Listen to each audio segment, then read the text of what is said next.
Public finances are a key weakness for South Africa's rating.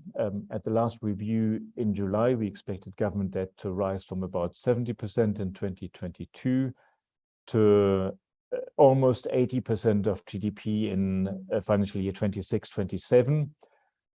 Unlike the government, which expects debt to stabilize in financial year 24-25, we expect debt to continue rising until the end of our long debt dynamic forecast horizon.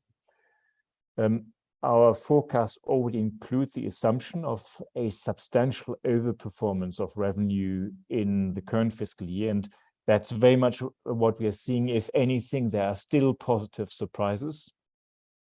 But of course, a significant share of these positive surprises are still due to commodity prices, and partly because of that, we are also seeing downside risks to revenue performance over the medium term as commodity prices normalize, and maybe some other, to some extent, unexplained factors behind the strong surge in revenues might also peter out.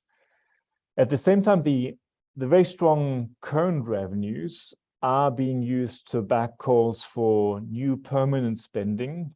So essentially, what one could see as a weakening of the long-standing and in the past quite important expenditure ceiling as an anchor for fiscal policy.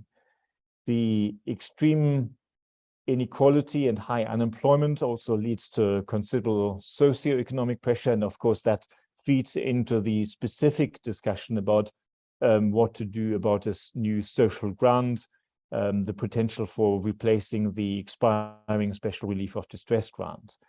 And a final point that we see as a risk factor is that government consolidation plans still rely quite heavily on wage restraint. And of course, that just depends on agreement with trade unions and cannot be fully relied upon.